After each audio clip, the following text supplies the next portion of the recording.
All right, we dancing, beautiful people.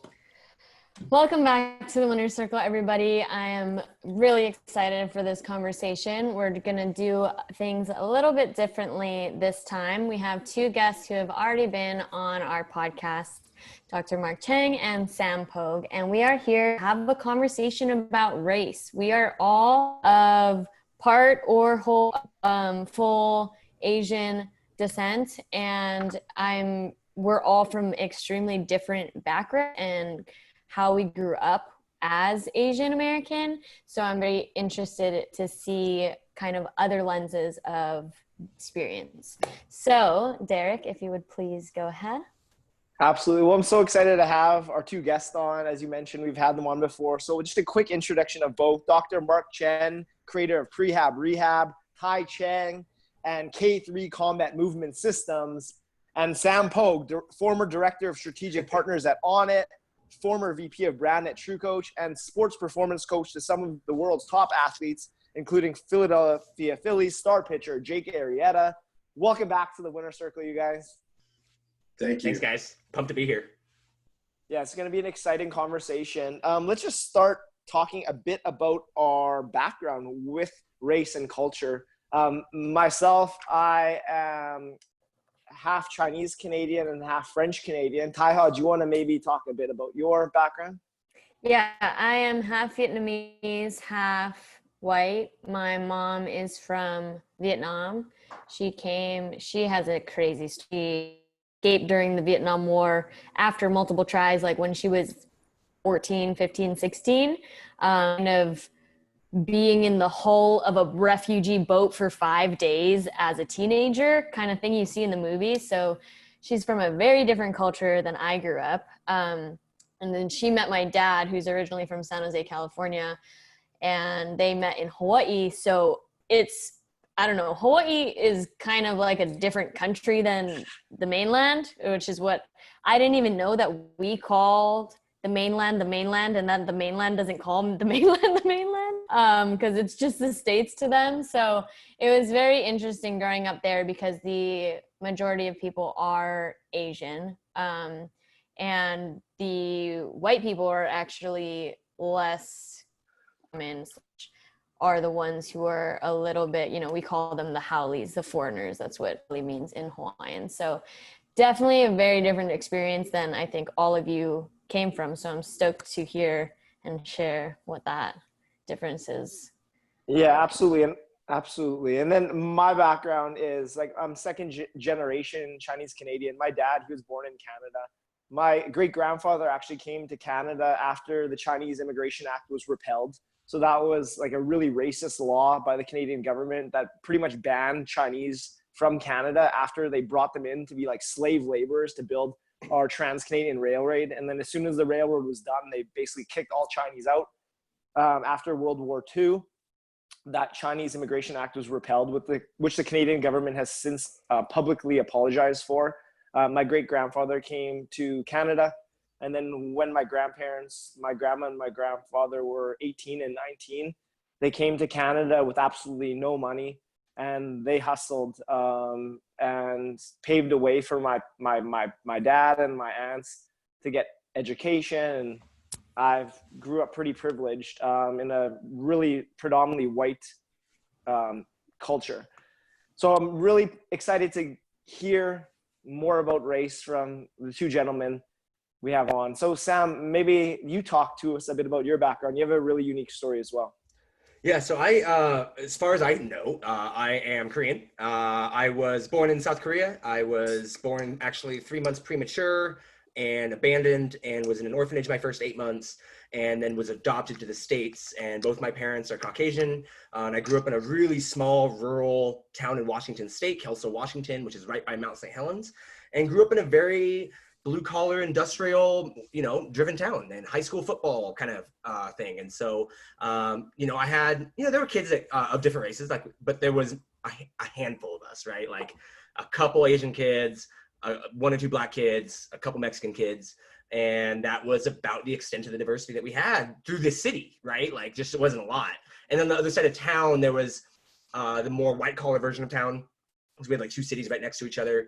And the Asian kids over there were the ones who grew up with country club, doctor parents, lawyer parents, right? Tennis lessons and piano lessons and that style of growing up. Whereas like, you know, I didn't have that like hitting a 4.0 kind of like upbringing with coming from having white parents, right? Like I didn't have that traditional overbearing Asian mom, you know, kind of thing, you know, slapping the fingers with the whatever, right? Like I honestly, like, and this is no joke, like I'm terrible with fucking chopsticks, right? Like I'm working on it now, I'm trying to get better at it, but like I would always like drop my sushi in the soy sauce. I'm like, God, yeah, like it's just shit all over my shirt, right? Like I didn't have real Asian food until like after college, right? I hadn't had Korean food, so I didn't grow up around it, right? I didn't have like, I think I had lumpia for the first time at like 21, right? You know, sushi at like, you know, in college, because I went to a city in Portland, Oregon. So, you know, I got exposed to it. And now it's like, oh, wow, I really like, you know, everything about the flavors and everything about culture. But I'm interested to learn, and obviously getting to become friends with Mark and learn with you guys is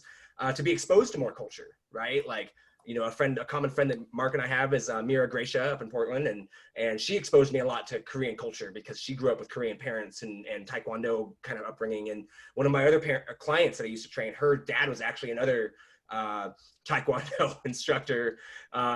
She's second gen, you know, in the States. And it was so funny. I got snowed at, sorry, small story. Got snowed in at their house when I was visiting Portland one time. And she's making me breakfast in the morning. She's making eggs and she's chopping up a ghost chili. And she's like talking to me and throwing chilies in the eggs. I was like, hey, remember, I'm like fake Asian. Like I can't eat food like that. And she's like, oh yeah. Cause she's like popping in her mouth and she's cutting. And I'm like, how do you learn this skill? She goes, oh, what your mom does, she puts kimchi in her mouth and like washes it down and then throws it in your mouth.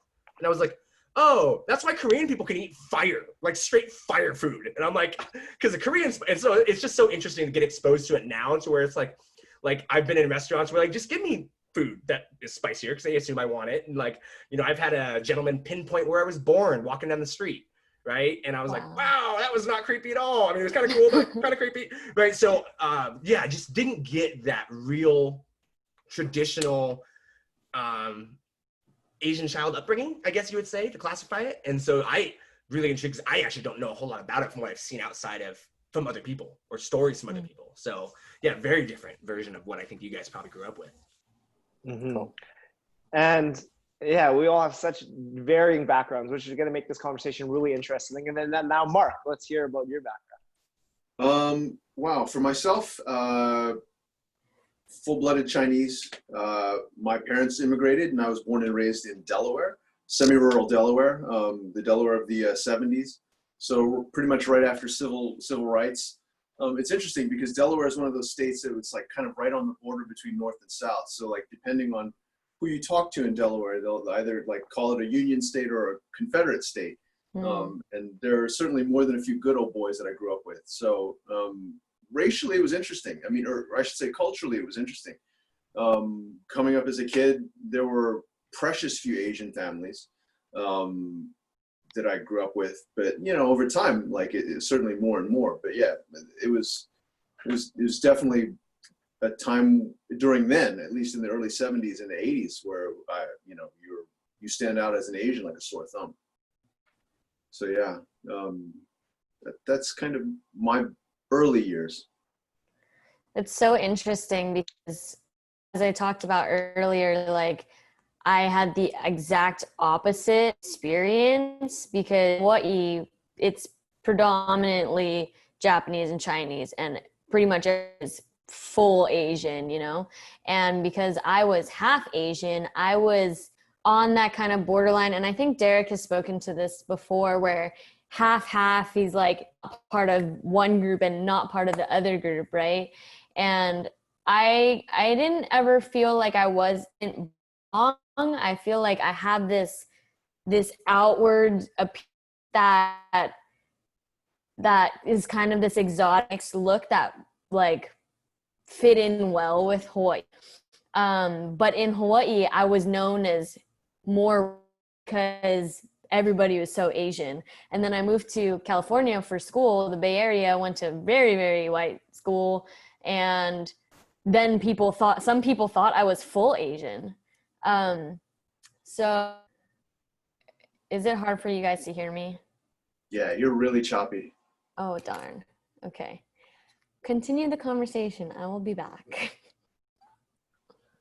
Okay, so Taiha was mentioning kind of my background, which we got a bit into on Mark's episode. And yeah, it's very interesting being Hapa, which is half-half, especially in an all-white, like I grew up in an all-white area. So all the white people like thought I was Asian, but when I was around Asian people, they thought I was like the white boy. So from a very young age, I didn't feel like I got fit in with either group, which was difficult, but at the same time, there's a lot of blessings because I realized from a young age, from seeing my French Canadian side and my Chinese side of the family, that we're all the same. And that's something that has been really true to my heart growing up.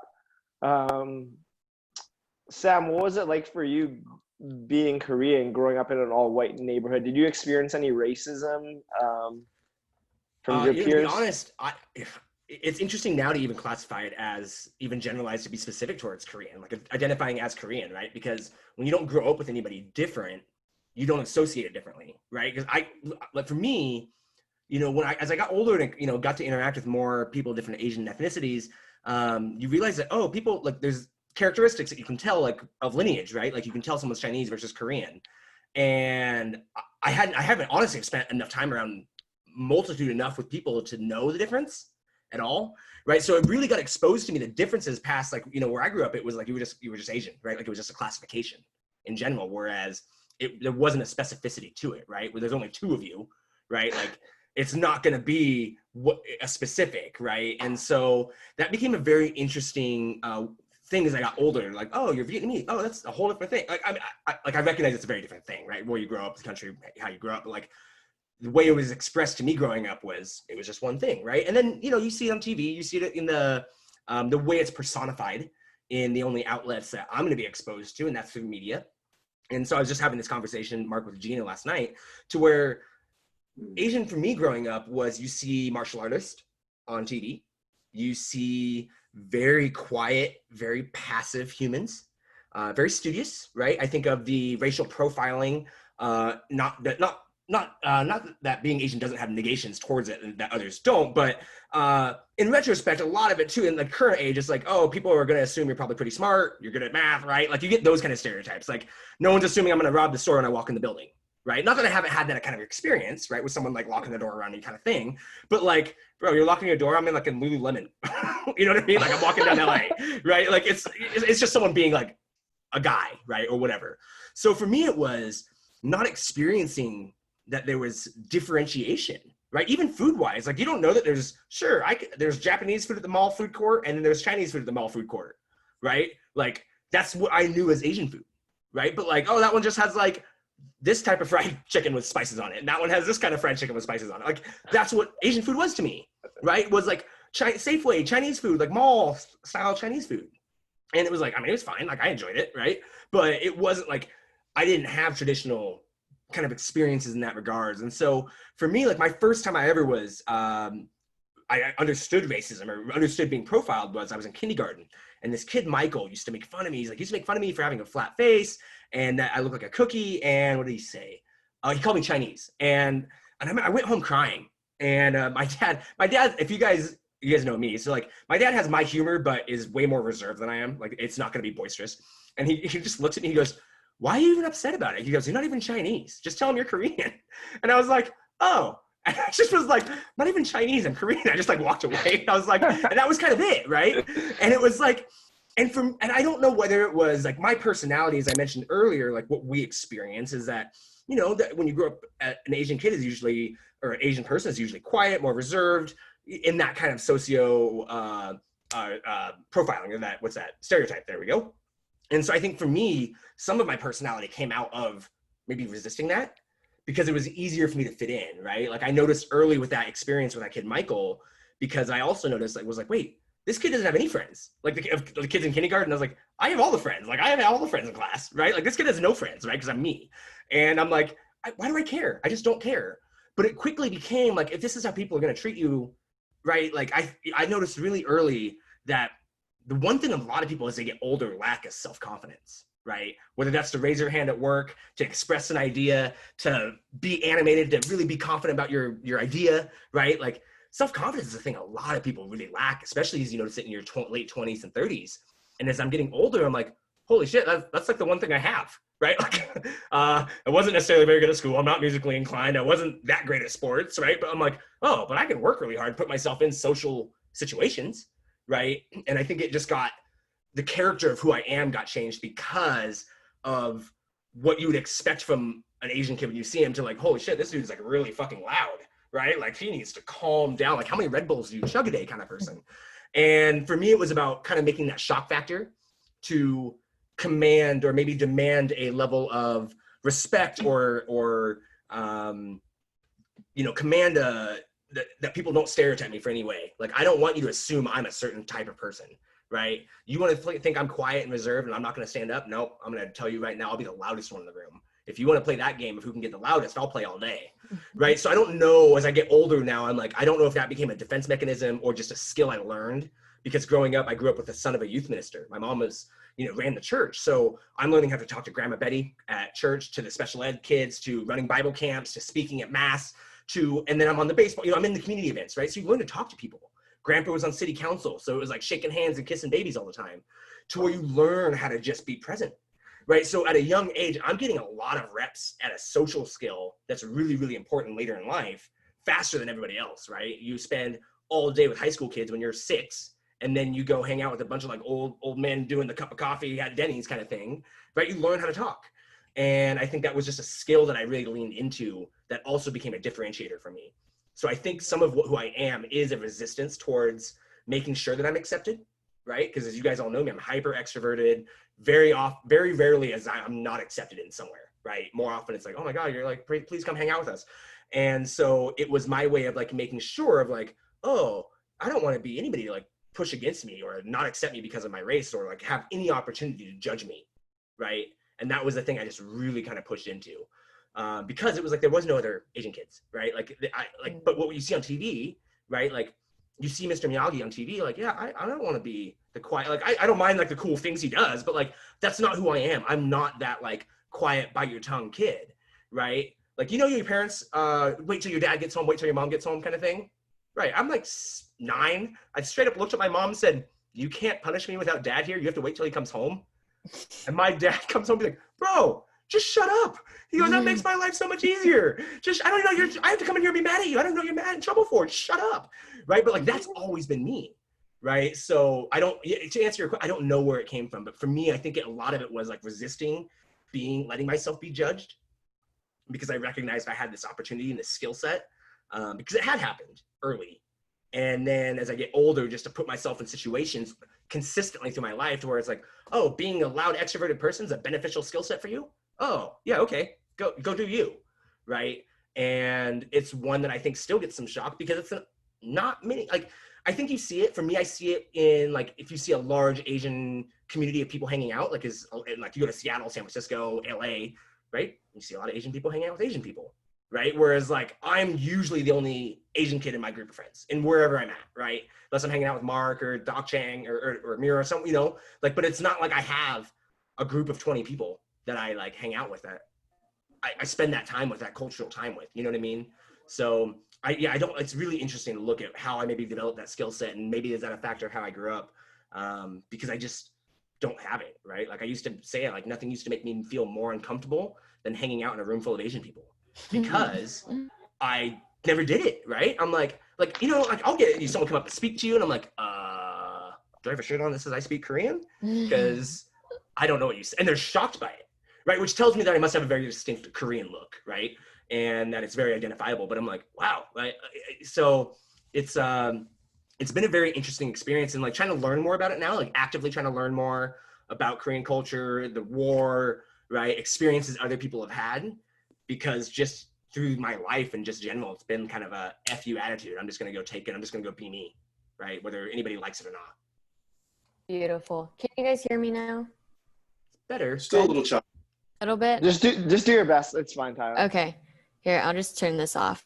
Okay, so 2 things I just wanted to talk about real quick was, first, Sam, you said that, you have this an outer look, and people are shocked when that doesn't match what they think that inner would be. Does that make sense? I don't know if you guys can. I'm sorry, that broke up a little bit. I didn't hear the whole Darn. statement. Just try again. I said, Yeah, just go for it. These Korean people that came up to you thinking that you would be able to speak Korean, and you just not be able to, you know, being that for them, it shows how much we like just judge people from the outer, how it has nothing to do with the person that you inside, right? Mm. Yeah, it is. I mean, sometimes it feels judgy where it's like, damn, man, you're just automatically assuming, like, right. Yeah, right. It honestly doesn't bother me. I got pretty thick skin around that kind of stuff, but it is like, oh wow, you just assumed that I could speak, right? Especially like in America.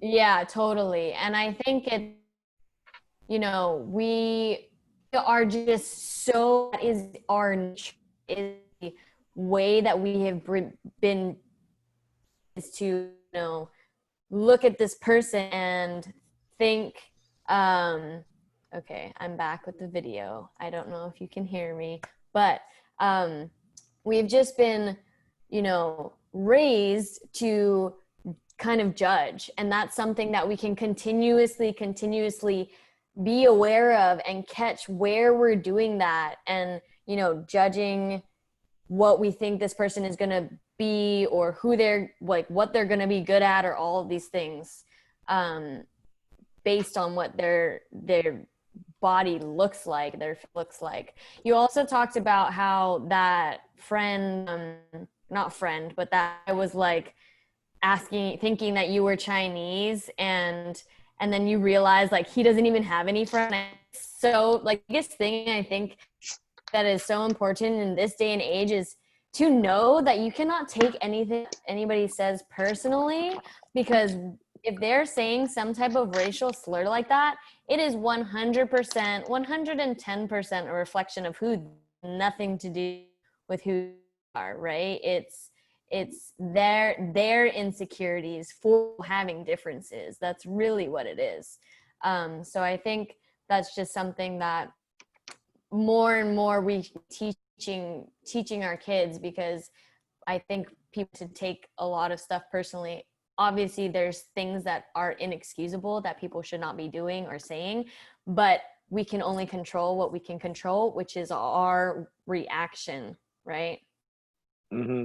And that's a big thing that Mark helped me realize a bit on our call, but a lot after the call. Like I experienced, like I feel like a decent amount of racism growing up, especially in middle school and high school, and it's all from the kids that were kind of jealous of me being academically successful in sports. And Mark said, like, where are these people now? And like, they're doing nothing.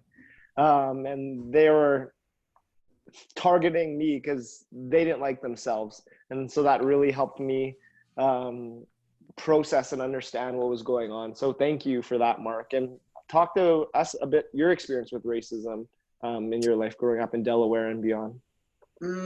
So my experience as a kid coming up is sort of like the 180 of Sam's. Like growing up as the second generation, or the first American born generation here in the States of my parents' family, you know, and being one of maybe like, I think there were like 5 Chinese families in the city when I was growing up. You were expected to fit into the mold. And so it's like, you've got to be the, you know, clean cut, tennis playing, piano playing, kicking ass at math, and doing well in school and all of that stuff. So it's like, if you weren't that, you got hammered all the time when you got home. And I certainly, you know, it wasn't like, oh, you got a good grade in this. It was more like, how come you didn't do this? How come you didn't do that? And so like, you got conditioned, or at least I got conditioned early on to see what I was lacking, not what I was packing. And so that mentality took me a long time to unpack. And I think it led itself to a bit of imposter syndrome. So like even today, like with what, you know, I mean, you guys, and certainly Sam has a pretty good idea of the things that I've achieved. And like, I constantly look in the mirror and go like, shit, I don't know this. I don't know that. I don't know. Like, I see all of the lack rather than like all of the achievements and then what I can deliver.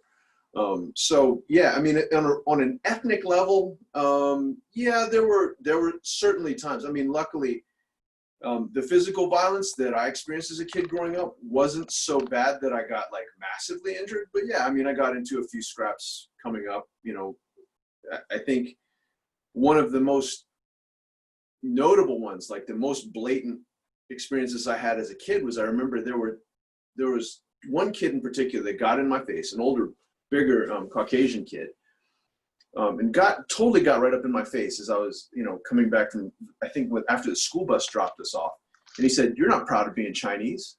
And I'm like, "Huh?" And he just kept on like poking my chest and saying it over and over again. And I just remember like total confusion. I was like, I had no idea how to react on that. And I don't even think I told my parents about that, but because to me, it's like, if I didn't get beaten up or whatever like that, I didn't care. But yeah, I think over time and over the years, instead of like fighting against the stereotypes, I kind of ran the other direction and embraced them. So like I was the kid that like, fine, if the stereotype is for us to be good at math, then I'm going to kick ass at math. If the stereotype is for us to be, you know, playing piano, violin, and clarinet, sure, I'll do that too.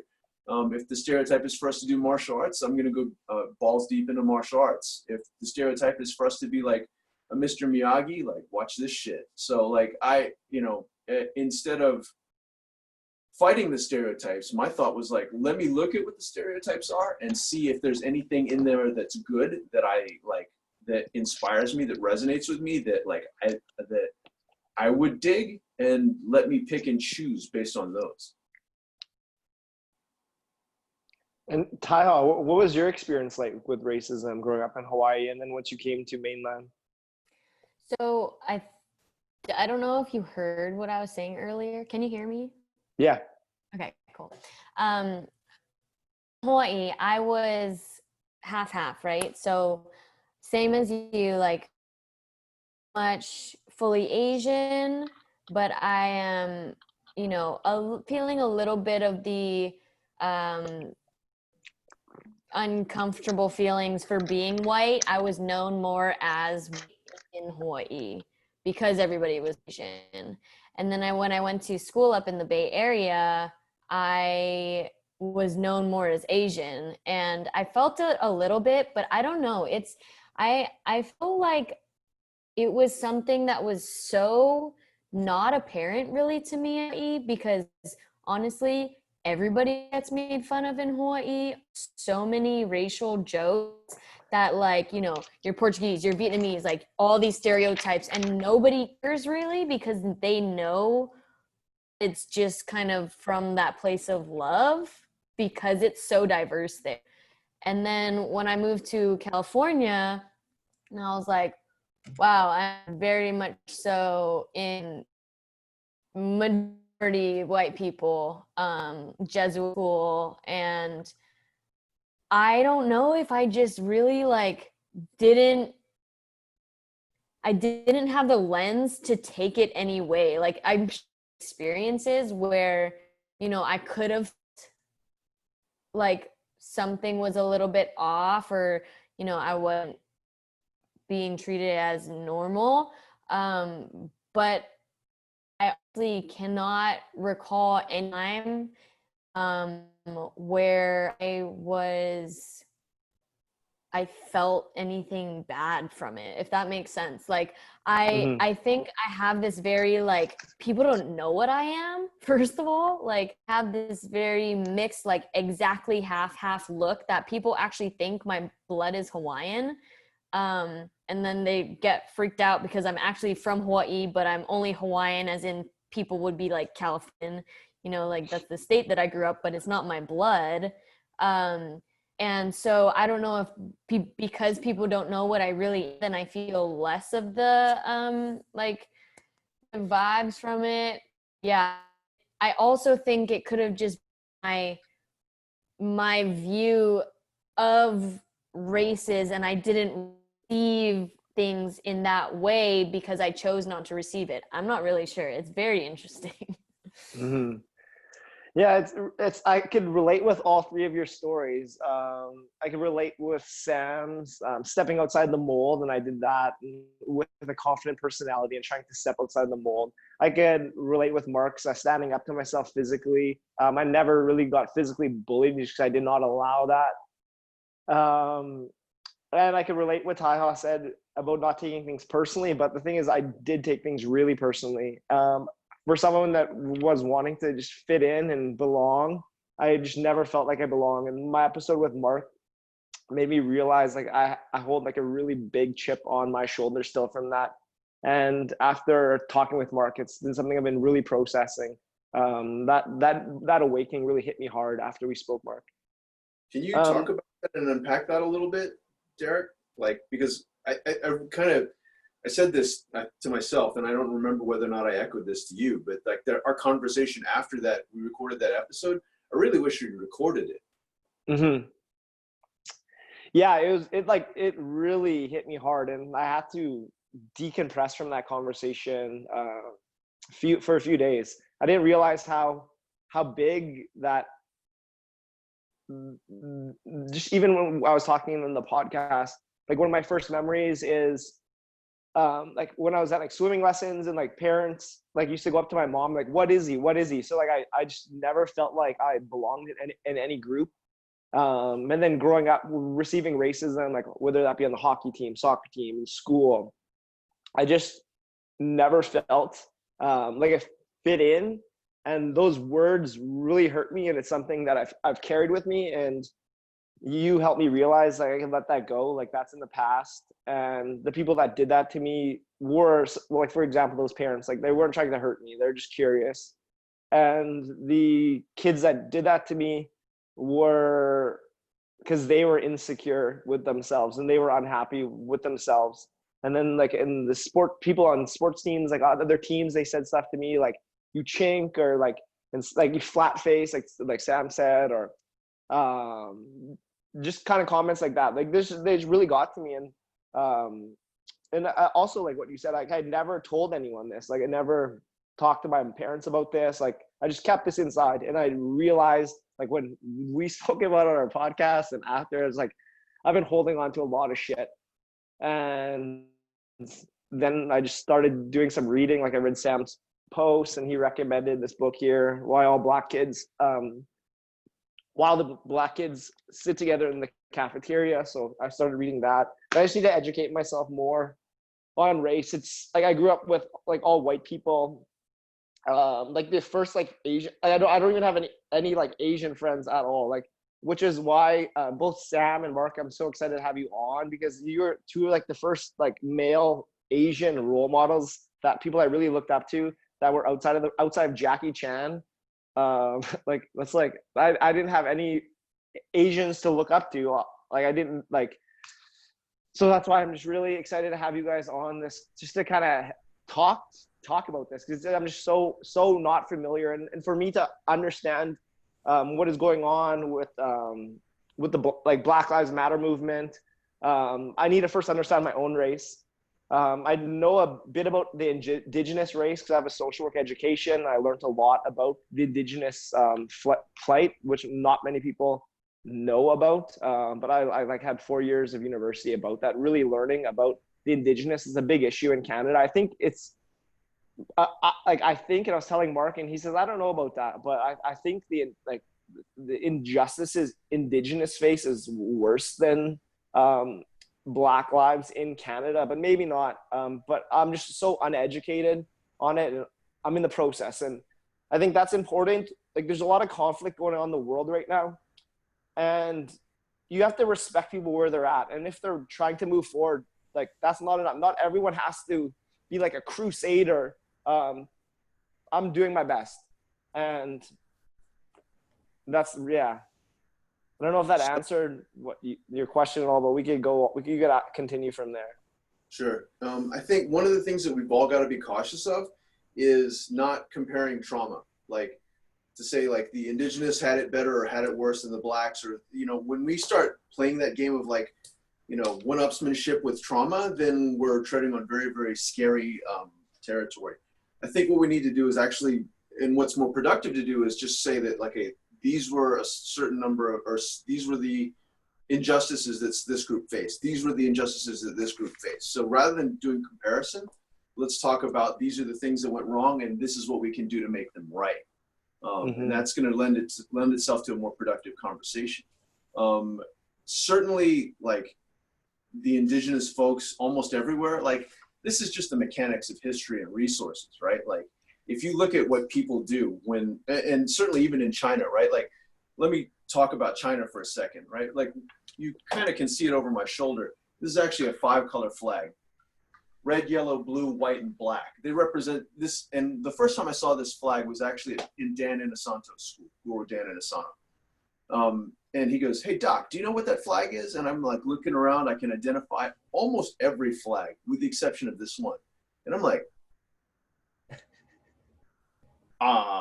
no, sir. He goes, huh. He goes, well, Doc, that's actually a Chinese flag. And I'm like, what? Like, I just was shocked. And he goes, yeah, you know, like, when I wanted to open the school, I wanted to hang a flag for every country of origin that we draw from the curriculum. So when it came to the Chinese flag, I didn't really know what to do. Like, if I hung the Taiwan flag, then, like, mainland Chinese would be upset. If I hung the mainland Chinese flag, then, you know, people who are outside of mainland China or anti-communist would be upset. So, like, I tried to think of, like, what's the flag, or I did some research to find out what's the flag of, like, the quote unquote unified China before it, like, split like that, communist versus nationalist. And this particular flag, like, some people will say that there's another flag, which is like the white sun on the blue background, which is the Republic flag. But this flag is particularly telling because those 5 colors, they call this the Wu Si Guo Qi, right? 5-color flag, national flag. Each one of those colors represents an ethnicity, a nationality within China. Han, Man, Meng, Hui, Zhang. Han Chinese, which is the ethnic majority. Man for Manchurians. Meng for Mongolian. Hui for the Hui Muslims. And Zhangzu, which is the Tibetans. So, like, even though people look at Chinese as like one monolithic, it's China. Like, China is actually made up of many sub-ethnicities, right? Plus, like, dozens of other, like, smaller ethnic groups outside of the big 5. So, like, the reason why I bring this up is because, like, we think often in terms of very reductionist terms. It's like, that person's Chinese, that person's American, whatever, right? But, like, until we start understanding that there are subgroups within each structure, and then those subgroups get subsumed by the conquering force, whatever that is. In China's case, it's the majority that are Han Chinese. In, like, Korea, there was a 3 kingdoms period, and so, like, the conquering group subsumed the rest. Same thing in Canada. And in the States, like in the US, like, the indigenous people were still warring among each other for, you know, control, for power, for whatever. And then the Europeans came over. So, like, when the Europeans came, they wrote history as they wanted. And there's that saying that I'm sure we've all heard, like, history is written by the victor or rewritten by the victor. So, you know, the tough thing is that we need to make sure that the narratives that we're educating ourselves with, or the stories that we're retelling to others as fact, we can contextualize from a historical standpoint to say, like, okay, this is as I was taught, or this is as it's taught by this particular group or this particular agenda. And that's tough to do. I mean, especially as we're taught what we learn in school, right? And so if the school books are written a particular way with a particular bent, we're not going to understand much outside of that. So yeah. Go ahead, Tyler. Okay. So many things that you touched on there, but I think me and Derek have been talking about this, but my friends have been just really diving into how much we have been literally fed lies through schooling. Because if you think about it, each time there's been a war and that's been documented and the victor is winning, that means you have 50% of the truth. and then 50% of the truth, and then 50%, and then 50%, all the way down to what we are being taught now. And so we really have no clue what happened back then, because we've been taught through these certain lenses, and we can never know that full truth. And so it's crazy, because I grew up in the United States being taught that, you know, my country is the best country in the world. And I believe that 100%. And I don't know what I believe now. I don't really, you know, I don't want to say anything, because I could be a lot more educated on a lot of things, but I'm just realizing how much things I have been just taught to think is totally normal when it's pretty strange. Like Derek and I talked about, you know, he brought up that lobbyists not really chill, and like there's only 2 political parties, and I've never talked to somebody out of the United States about things like that, where I was like, wait, I've never even questioned that before. So I thought that was really interesting. And then also back to this idea of, you know, there's these subdivisions in all of the main races, right? But I think what we can all agree on is we are creating, as a species, we are creating these ideas of races. There's really, in my opinion, only one race, and that's our race. We all came from the exact same place, the exact same origin, and we have grown and diversified ourselves as we've lived on. But we have like created this idea that we are separate in our in our minds, and that's been passed down for generations and generations and generations. Not that we aren't different. I think it's 100% so beautiful that we are so different in so many ways, but it's when that, you know, we choose to differentiate ourselves rather than just appreciating those differences, and while understanding that we are all one, and that we are all from literally the same energy, the same origin. Yeah, I think, you know, we as like ethnic groups were of different subspecies. We're all of the same species for the scientific terms, Homo sapiens, but we're from different subspecies, so different ethnic groups with different particular genetic manifestations of stuff. But I think I don't think it's correct to downplay the differences. I think what we need to do is celebrate the differences and respect the differences rather than use them as fuel to fight over. Right. That, you know, rather than like saying this particular difference allows me or someone else to have an upper hand, or allows me to feel like dominant, or allows me to feel like I'm superior. That's where it becomes dicey. Right. And I think it's important to understand those differences. It's important to celebrate those differences. It's as people who want to be able to grow, we need to be able to acknowledge simple truths. And if we don't, and we cast a blind eye, like, oh no, we all look the same. No, we don't.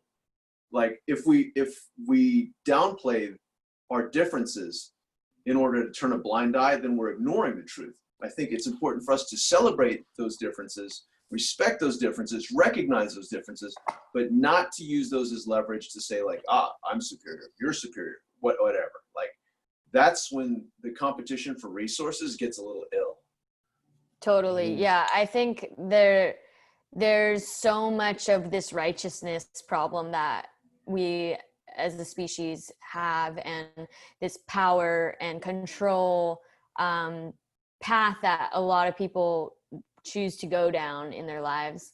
And the more that we can feel into the beauty that is our differences, that is part of being human, while remembering that, you know, this person from this place who does different things than me feels the exact same way about me. Like we are so different, yet we are the same, because we are living this human experience. It's just from a different lens, right? It's from a different physical form. It's from different genetics, from different culture, bringing like through the years, you know, there's generation traditions and all of this that we experience differently. So everybody has a crazily different experience.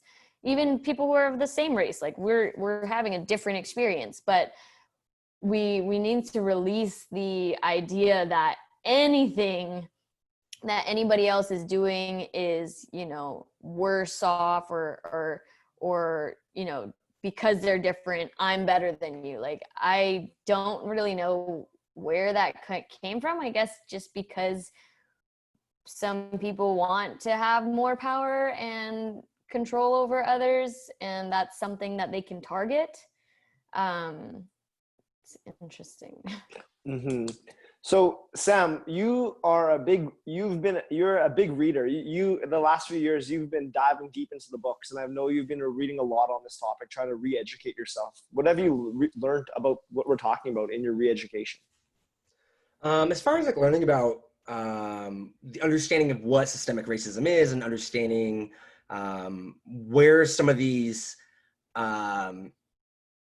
pain points really are, and understanding where people are coming from. And I think because growing up in a predominantly Caucasian environment, and me having my personality, when everything first started going around, I was pretty quiet. I mean, I was going through some shit at work, but I had a couple people reach out to me. They were like, hey man, you're kind of, you probably should say something at some point in time.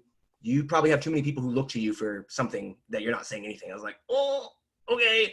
Right. But like for me, especially around race, I'm like, I'm not really quite sure if I'm even allowed to say anything, right? Like if we're talking about white privilege, this whole thing, like shit, if I haven't benefited from it, right? Like I grew up with white parents. I went to college. I played every sport I ever wanted to do. I didn't have to put myself through college, right? Like my parents I didn't come from money, but my grandparents had died earlier. My parents did well, right? But like enough to where it allowed me to go to college without having to like work in the wherever to make ends meet, right? Like I was able to do the thing. I wasn't going on vacations with friends in spring break and shit, but I got to have that advantage, right? Like I've never really felt overly profiled to where I didn't get something because of the way I looked.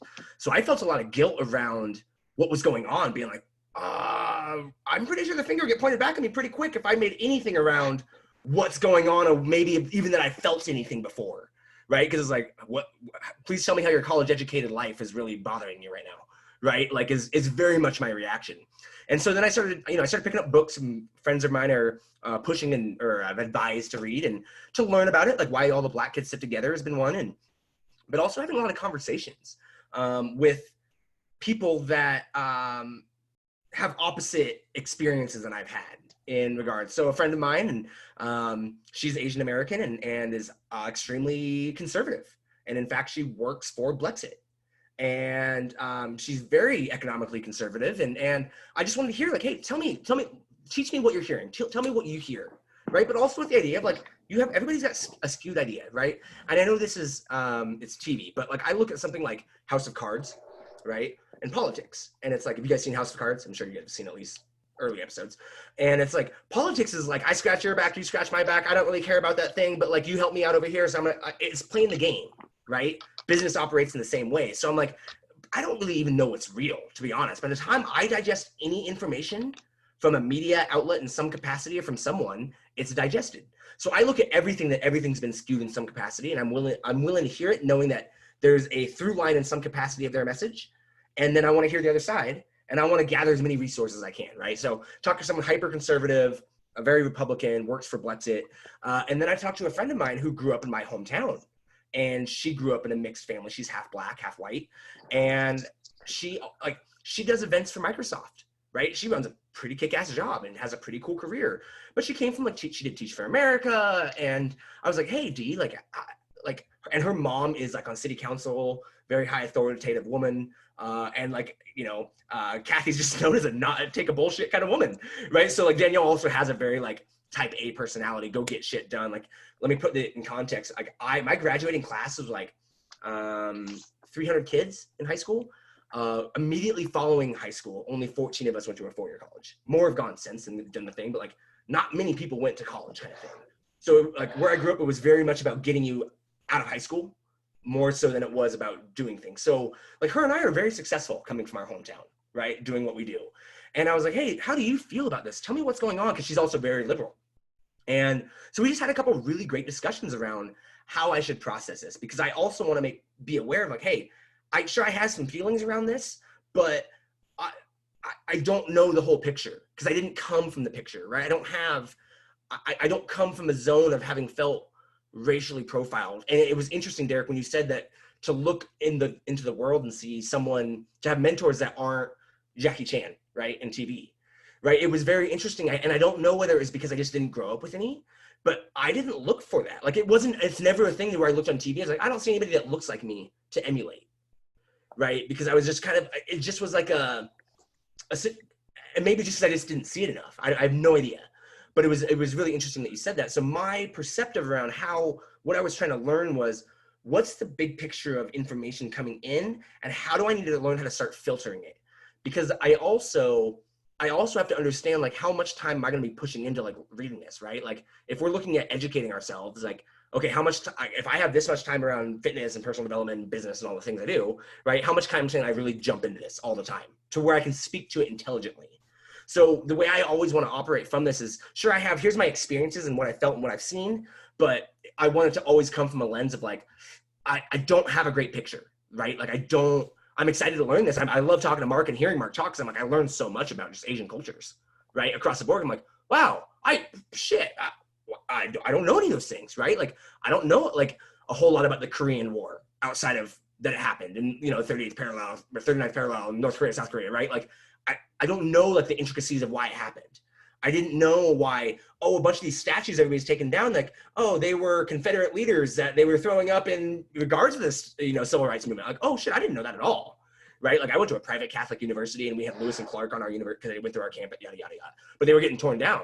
Well, in this day and age, going into a hyper private Catholic university, you get a whole lot of hyper conservative, what the hell are you doing? Why would you take that down? And then you have a lot of very progressive young kids who are like, no, that's like, they're standing up for racism, right? The whole thing.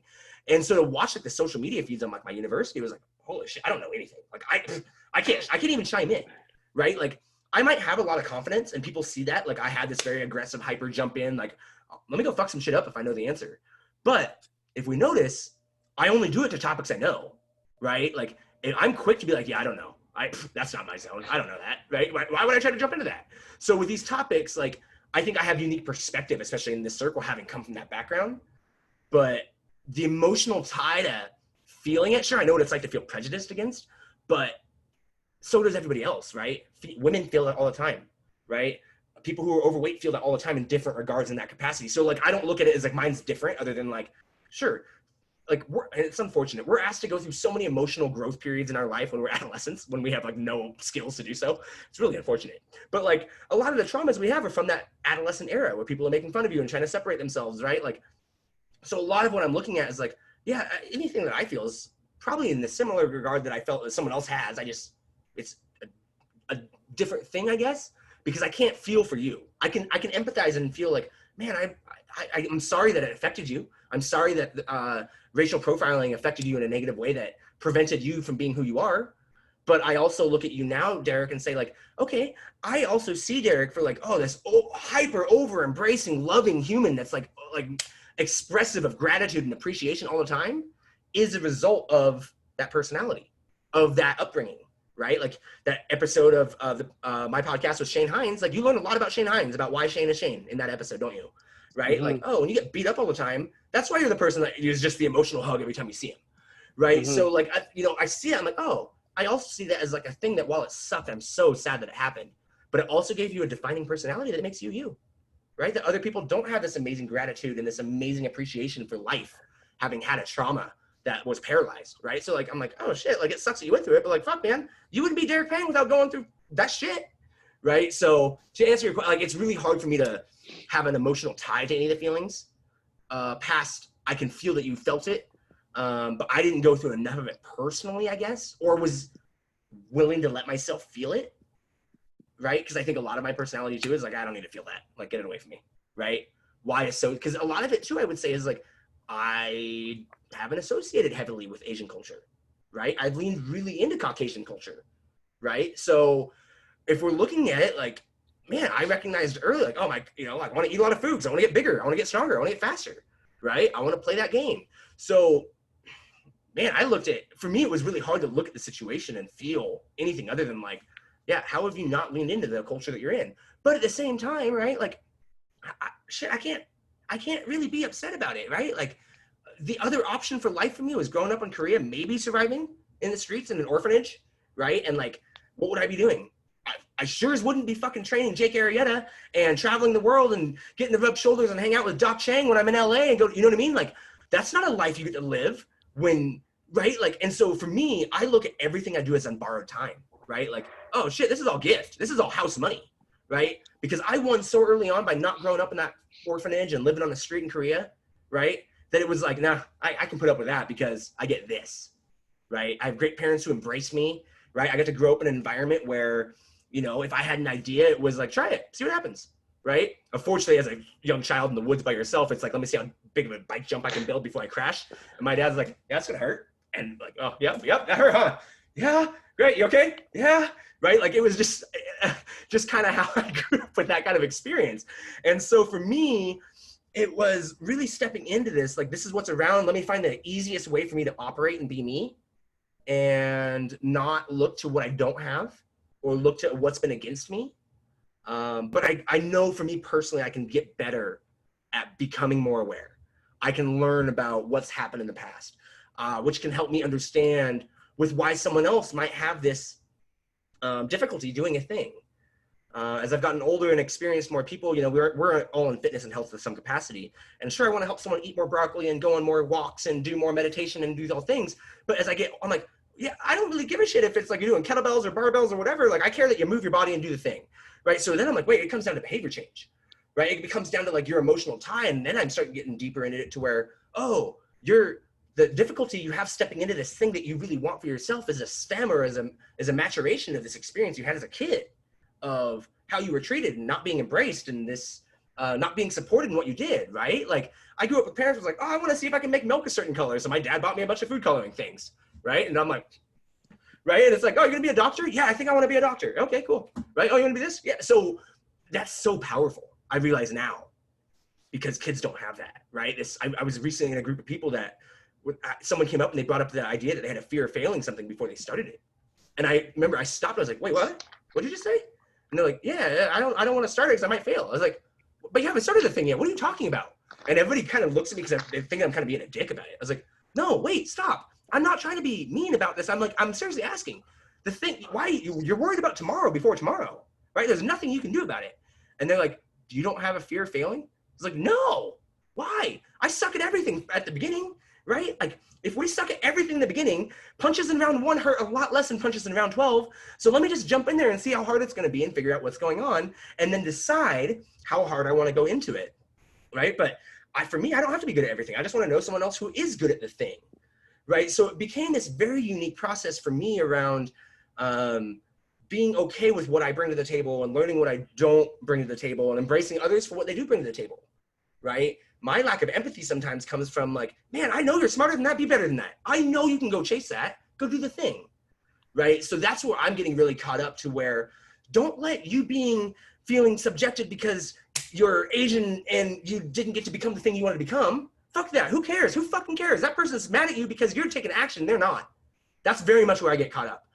I need to learn how to understand that they've had trauma that I didn't have.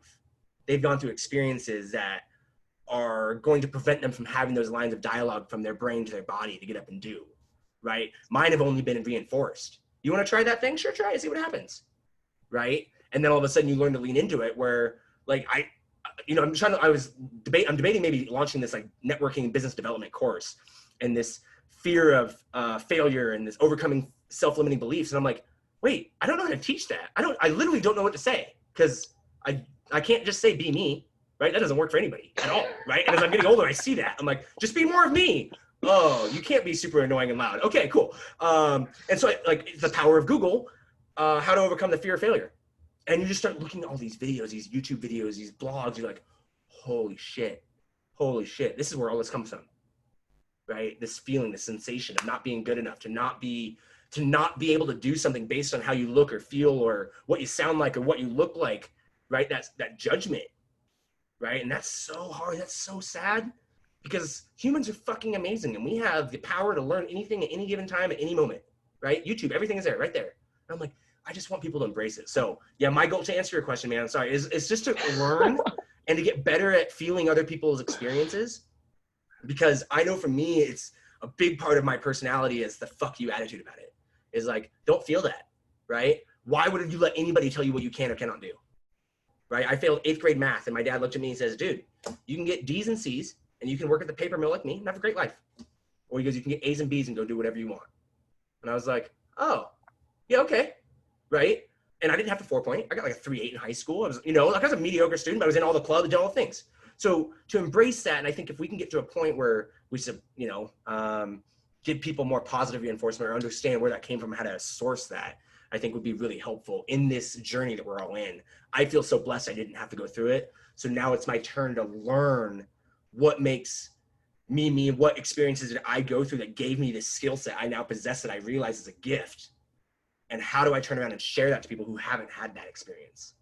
Because I didn't have to go through the learning how to do it. So Sam, if I may, let me speak to that for a second. Yeah. Aubrey recently had a guest on his podcast, a gentleman by the name of Peter Crone. I don't know if you got to hear those episodes. Peter's got a great line when it comes to parenting. Kids will seldom succeed at listening to you, and they will always succeed at becoming you. So why I bring that up is because instead of like thinking that like, man, I need to study more about these people so I can empathize with them. Probably it's going to be more productive for them and for you to just be you. And instead of saying like, quote, be me, like just modeling the behavior of being you, showing them the success, how you handle like certain situations and how you handle the challenges of those situations and how you are able to spin things, no matter where the shit flies, into a win. That is like your example speaks louder than anything else you could do.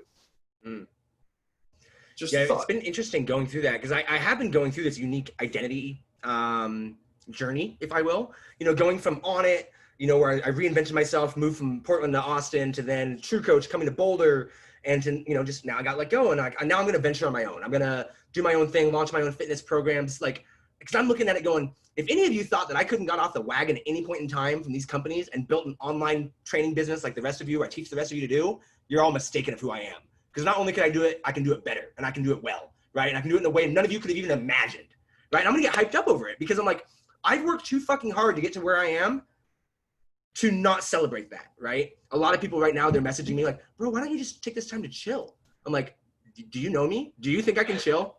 No, right? And I'm like, and they're like, but like, look at my life. Like, dude, I went from being a trainer at 24-hour fitness to having the largest network of fitness professionals in the fucking industry, training athletes all over the world. I've accomplished the job I dreamt of when I was 12.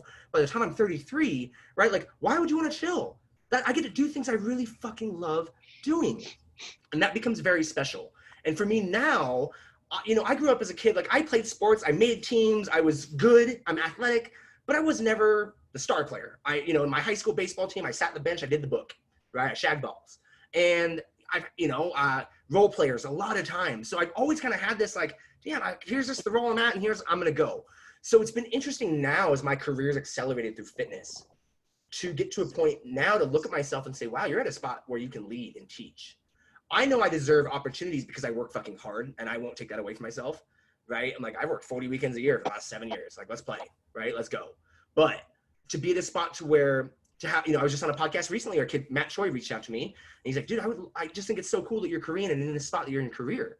And I'm like, wow, really? Or I was just on a photo shoot the other day and this girl was like, wow, I've been following you for a while. I really enjoy what you do. I think you're really authentic. And I was like, really? Wow. Oh, so I'm getting to this point where, and I'm sure Mark, you can really, you know, and you're still in this spot where it's like, why are you looking to me? There's so many people who do great shit in this industry. Like, right? Like, I don't know anything. I just know what I don't know. And to be in a spot now to where people are giving me feedback to where, bro, you need to start posting more on Instagram. Like, you are a leader. You need to start saying something right now. You have things to offer, right? And has been, what message do I want to send? Right? I think has been the big thing for me. I'm okay with stepping into leadership roles. I'm okay with being in the front of the room because I'm good at it. And I know it's a gift I should share. But now it's turning into, wow, because it's interesting you said that, Doc, and why I'm on this tangent is, what is that thing that I'm trying to figure out, what is that thing I've developed or I can now share, right? And that's been an identity piece for me to figure out now that is why am I here? Because even like I talk to friends like, so what are you offering? What are you doing? I'm like, well, I'm kind of doing, I can run a cert, marketing, business development, partnerships, training, you know, I'm like, yeah, I can't, it's hard to classify, right? But trying to figure out like, what's the pain point? What's the thing I can come to? And I think that's inevitably what everybody's looking for, right? And I forget the right way to say it, but we got Maslow's hierarchy of needs, right? And we have the things that we need to be functioning humans, right? We need shelter, we need food, we need water, we need safety. But as humans, we also need to feel supported. We need to feel the ability to create. We need to feel the ability to lead. We need to feel the ability to contribute, right? So when we start looking at like, oh, we need to feel valued for what we bring to the table, right? Whether we're in a tribal setting or we're in the culture we are now, we all want to think that the thing that we have is something that gives back to the greater society of the world, right? Whether it's the way we do it a good way or not, people aren't always good at this game, but how do we take those experiences now and say, now this is a package that I have to share? And I bring this up because I think it's really important that we are all in that spot wherever we are, because, you know, I teach a lot of young trainers how to build their businesses. And, you know, I'll inevitably get a comment like, yeah, bro, like, of course you've taken 30 certifications. You've done it for 12 years. Like how I'm day one, what do? I go, well, don't try to be year 12, right? If you're a year one, day one trainer, your message is, you know what? I'm a day one, year one trainer. My goal is to help make fitness the best experience you've ever had. You've never had someone create your health and fitness journey like me for you. And I'm going to learn everything I can, right? That's the game you want to play. And you're only sharing with what you've experienced. You're sharing with what your perspective, right? John Wolfe said this in a meeting, and he said, you know, perspective only comes at a cost of time, energy, money, and pain. And I sat there, I was like, oh my God, that was great, right? That was such a great line.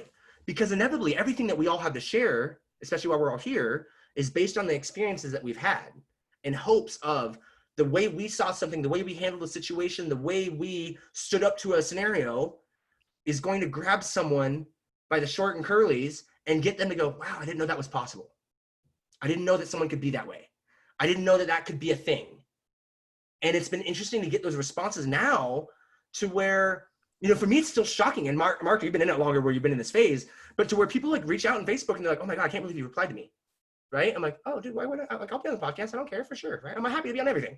Right? Because I'm like, I'm still shocked you want me on the show. Right? It's kind of like a thing. And to be in a spot to where we're all in a spot to share. So wherever you're at, no matter where you are on your journey, just know that I think the real secret is to be introspective, to be understanding about where we are, what we went through. How did we get here? Why do I have that scar? Right? What armor did I have to build or what armor did that build later? Right? And so for me, you know, now it's been this interesting spot to this. This is only the third time I've ever been on anything media driven. I'm on a lot of media. I'm on probably 3 to 5 podcasts a week. And but because of my ethnicity, right? 3 weeks ago, this Men's Health article with Mark, and then now this, I'm like, wow, this is a thing, right? So I feel myself like even trying to gather my thoughts, even on this show, like, you know, I'm on a lot of shows, so I'm pretty consistent with what I have to say, my stories. But like this, I'm like, wow, I don't really know how I'm trying to process as we're talking. I'm like, I don't know what that is like to be that, you know? So hopefully through that, I just express that, you know, we're all just consistently learning through our experiences, and look to people that you see handling things in a way that you look up to, and know that everybody has value wherever they're at. Just share it, because that's the beauty that's behind you, because someone else is listening to you being like, holy shit, they have the thing I don't have, right? And I'm now in a spot where I'm trying to turn the corner and realizing that I'm in a spot to lead more, right? And I've been writing this down in my gratitude journal that it's time to step into it, right? It's time to step into wanting to be a figurehead, wanting to be a leader, right? And to know that things you say have clout, the things that you say have weight to them. So now it turns into, I need to educate myself the best way possible to understand. It's a tough thing because like we are blessed in a lot of ways, but at the same time too, right? You brought up Maslow's hierarchy of needs. And I think fundamental physical safety is one of those things that is super important for us to address, and that lies at the heart of so much of racism. Because like, if you or I drive down, like if any of the 4 of us drive down the street, the likelihood of us getting pulled over is like whatever order of magnitude it is. Funny story, like when I was in college in the early 90s, and I was driving I was with a friend in a Bay Area city called Redwood City. We got pulled over, and I can't remember exactly how many cop cars surrounded us. I was like spread eagle down, face down on wet asphalt. I was wearing nice clothes at the time, and I remember seeing like a lot of shotguns going like, holy shit. And it's just because like, oh well, we got and the guy that was driving the car, the buddy that I was in the car with, asked like, officer, why were we pulled over? Why is this like such a thing like right now? And we got no answer. And then like my friend asked again 2 or 3 times, and the officer just kind of muttered under his breath, well, yeah, we have a report of a car that looks like yours that was stolen. And it could have been just like, could you guys pull over and like let us see your driver's license and stuff like that? But again, you know, it's easy for us to in some ways second guess law enforcement, but at the same time too, if they're dealing with a report of a car that's been stolen by a potentially armed suspect, it's very hard too to be in that situation and know that like, yeah, I'm gonna treat them with kid gloves when in fact we could get shot. So it's a tough kind of situation. It's a tough commentary to have, and especially too when you've got legislators and administrators saying like, oh yeah, we need to train our law enforcement to shoot them in the hand. Like if you've ever been to the range and actually tried to shoot a target with any kind of accuracy, a moving target with any kind of accuracy, it's difficult enough to land a center of mass shot, never mind like actually shooting something in as small of a target as a hand when on the run. And the unpredictability of the situation. So I think there's a lot that both sides need to respect in this whole conversation. Race is tough. I mean, like we have so many opportunities thrown at us. All 4 of us, we have so many opportunities thrown at us because we're not too much to one side or the other.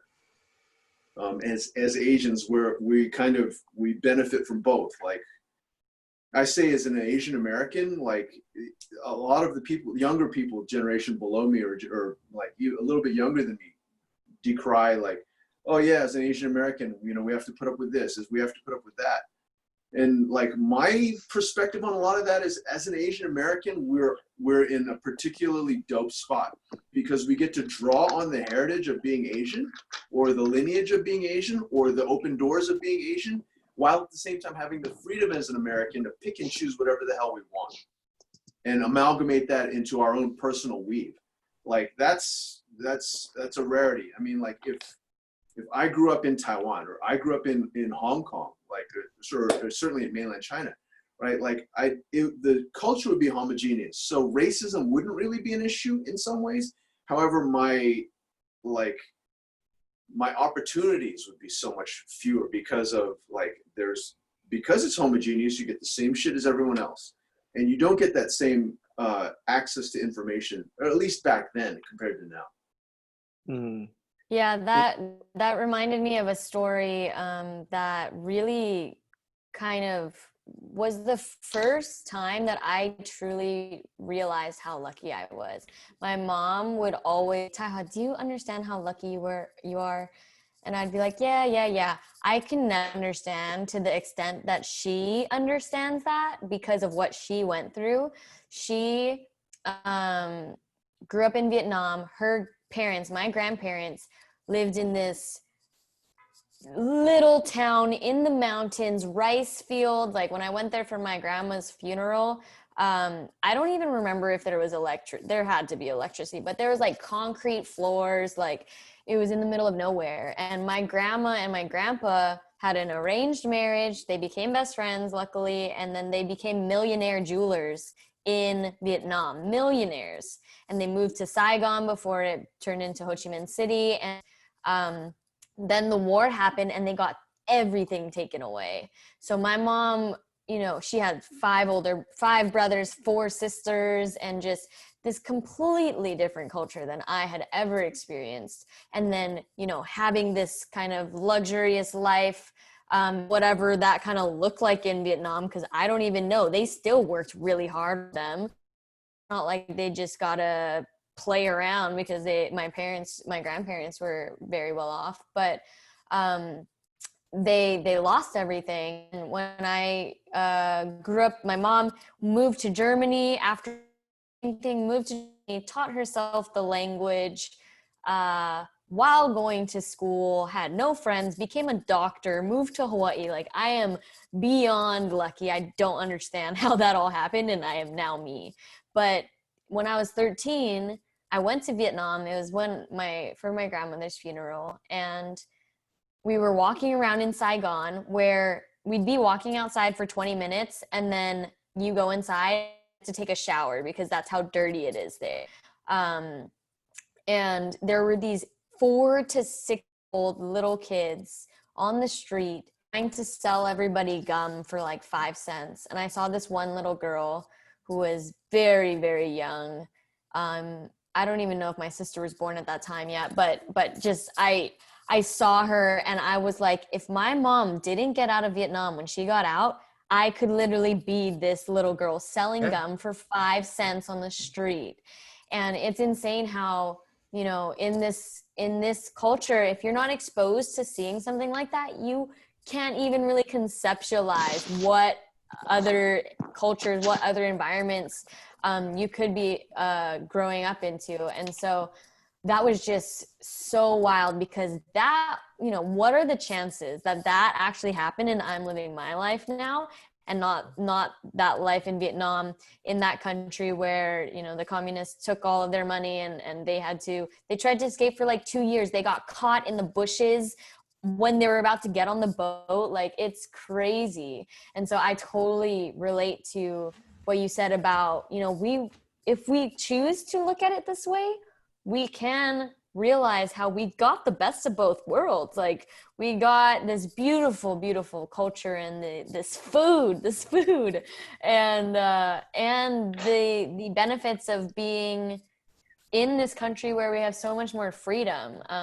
So again, it's all about like the lens and understanding and being with the traumas and the hardship, but choosing not to allow that to be your identity and choosing to live your life powerfully, because we have that ability in this country.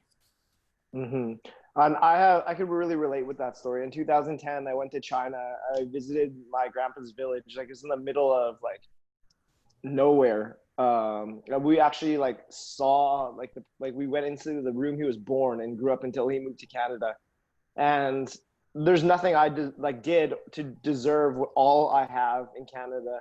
My university education, like a privileged lifestyle, there's luck. And that trip really made me appreciate how lucky I was. And I definitely benefit from white privilege, and I benefit from being half Asian as well. I've gotten many jobs because of my race. I'm getting a lot of commercials, acting opportunities because of that. I've benefited from both worlds, but also just the white privilege.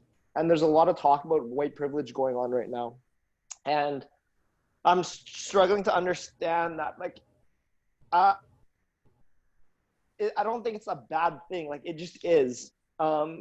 And I could use that white privilege to help create change. And that starts with, in my opinion, what Mark said, is by being that change yourself. And I'm still trying to understand. So Mark, can you maybe talk to us about white privilege? Because I know Sam has benefited from it. I know Taiha has from it. And what's your opinion on that? I think part of what we need to understand about white privilege is what it grants us. Again, I'm going to tie it back into what I was saying earlier about Maslow's hierarchy of needs. On a fundamental level, right? If you're able to go out the door, go to the market, drive down the street, and like not feel like you may die if you get pulled over, then it's there's a fundamentally different vibe going through your life. You know, when we have those stress hormones that are like coursing through our veins in a moment of emergency, right?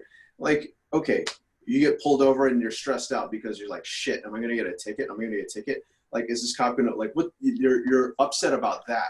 It's very different, you know, it's a very different equation from like, you see the red and white lights in your rearview mirror and thinking like, should I like put on my phone because I might die? I might get shot. I might get like, these are things that are very fundamental. So when we talk about privilege, let's first talk about survival, right? And if I'm walking down the street, like this is I think the example I gave you. If one of my neighbors happens to see a package left on the sidewalk near my house that's addressed to my name with my address, but it's on the sidewalk rather than by my door.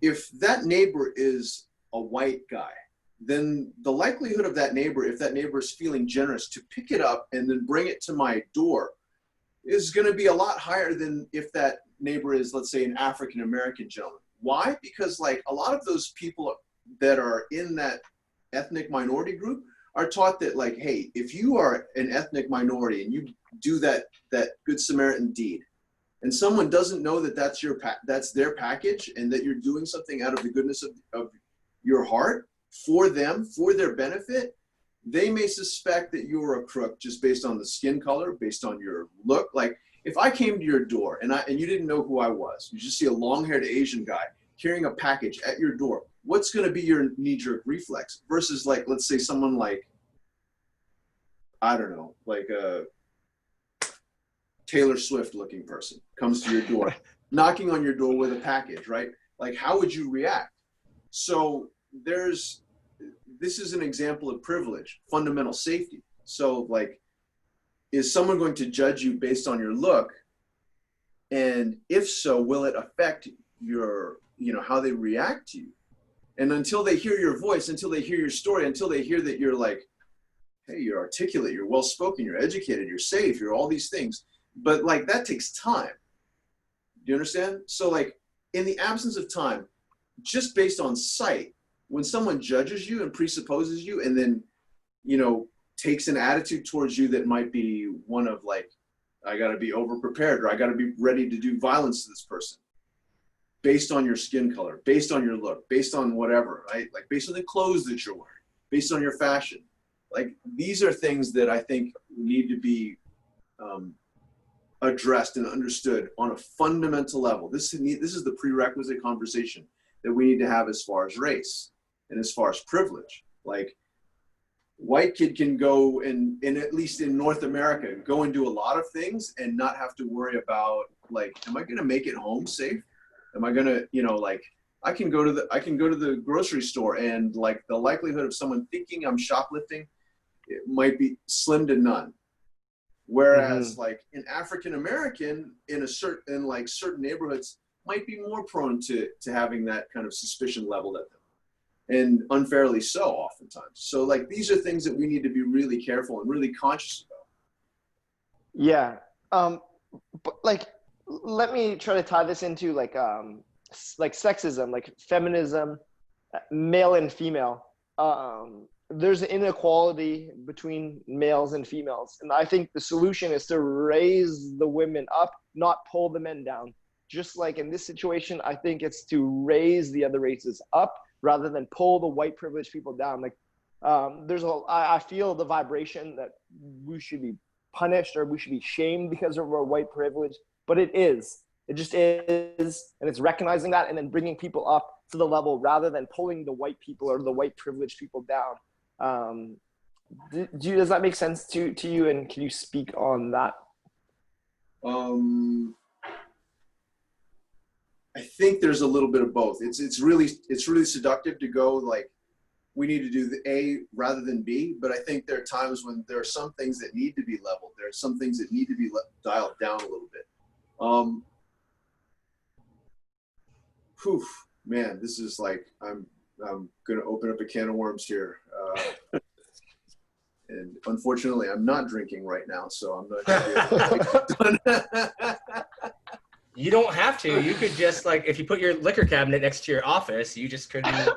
Oh, dude. You were saying? There we go. Every answer. You just take a poll, I pull, we pull, pass.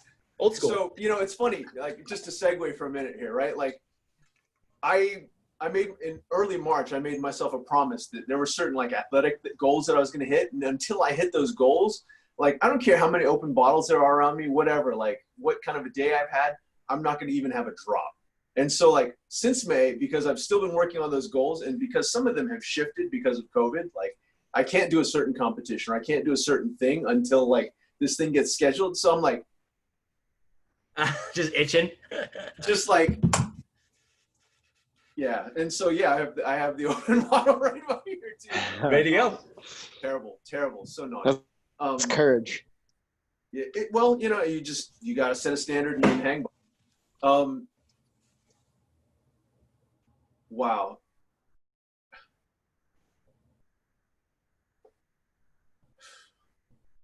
I think that we do need to dial certain things down, and I'll say it like this: like, I'm not for male bashing in any way, shape, or form. I think that that's utterly fucked up. Like to say that to empower women requires that we bash males. No, I think though we do need to recognize where males have been acting out in a fucked up way for too long, and I think that needs to be addressed, and I think males need to be held accountable for that. Like, you know, I can remember an era where it was like,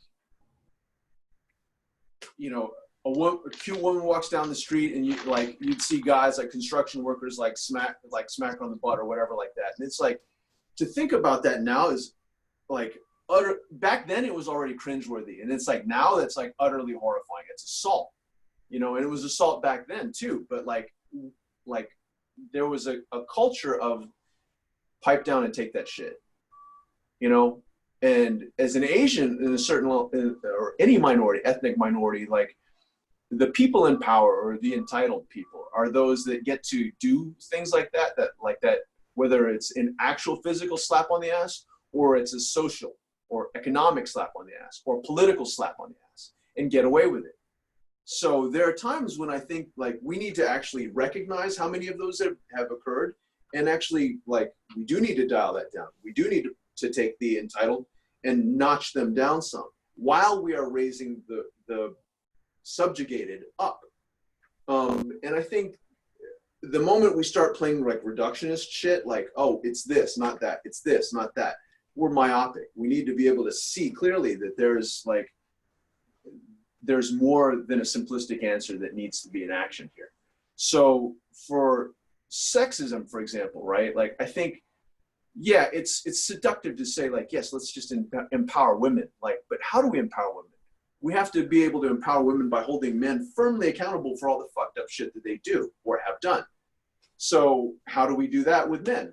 Well, like, we can't knock them down. Oh, so really, I think we really need to be able to knock them down when it's appropriate. To just bash men wholesale for being men, that's fucked up too.